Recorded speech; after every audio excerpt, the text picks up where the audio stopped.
Hi, വീഡിയോയിലേക്ക് പോകാം. അന്നേരം ഞാൻ രാവിലെ കപ്പ വേവിക്കും. ഉണക്കക്കപ്പ വേവിക്കാം. അന്നേരം നമ്മൾ ഉണക്കക്കപ്പ 4 മണിക്കൂർ വെള്ളത്തിലിട്ട് കുതിർത്തും. പിന്നെ വേവിച്ചിടും. വൈകുന്നേരം വേവിച്ച് പച്ചവെള്ളത്തിലേക്ക് ഇട്ട് കഴിഞ്ഞാൽ പിന്നെ നമ്മൾ കഴുകി വാരി അത് ഒടിച്ച് ഞുറുക്കി ഇതിപ്പോ തീയെ വെച്ചിട്ടുണ്ട്. ഉണക്കക്കപ്പ പുഴുക്കാക്കാനാ രാവിലെ. ഇന്ന് ഞായറാഴ്ച ആയതുകൊണ്ട് സിബി ഇറച്ചിയോ മീനോ എന്തെങ്കിലും കൊണ്ടുവരും. പുള്ളി 10-30 വർഷമായിട്ട് ഓട്ടോറിക്ഷ ഓടിക്കാൻ പോകുക നൈറ്റ്. അന്നേരം പുള്ളി വരുമ്പോഴത്തേനും കപ്പ പുഴുങ്ങി വെക്കുകയാണെങ്കിൽ എനിക്ക് പണി എളുപ്പമുണ്ടല്ലോ, അതുകൊണ്ടാ.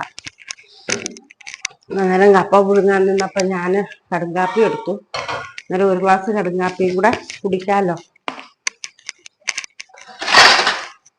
അതിന് വേണ്ടിയിട്ട് ഞാൻ അന്നേരം കടുങ്കാപ്പി എടുത്തു. കപ്പ തീയൽ. അന്നേരം എനിക്ക് ജോലി എളുപ്പമുണ്ട്. കപ്പയും വേവിച്ച് വെച്ച. ഇനി ഇറച്ചിയോ മീനോ എന്തെങ്കിലും കൊണ്ടുവരുമ്പോൾ കറിയും കൂടെ വെക്കണം. പിന്നെ വൈകുന്നേരം പള്ളിപ്പോക്ക് കാര്യങ്ങളൊക്കെ വൈകുന്നേരം ഉണ്ട്. പിന്നെ എന്താണെന്ന് വെച്ചാൽ പുള്ളി 10-30 വർഷമായിട്ട് രാത്രിയിൽ ഓട്ടോറിക്ഷ ഓടിക്കുന്നത്. അന്നേരം ഇപ്പം രാവിലെ 7:30-8 ആകുമ്പോൾ പുള്ളി വരും. അന്നേരം പുള്ളിക്ക് ഷുഗറുണ്ട്.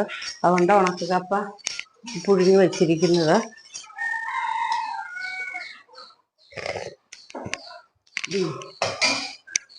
അങ്ങനെ ഞാൻ കപ്പയ്ക്ക് അരപ്പിടാൻ പോവാം.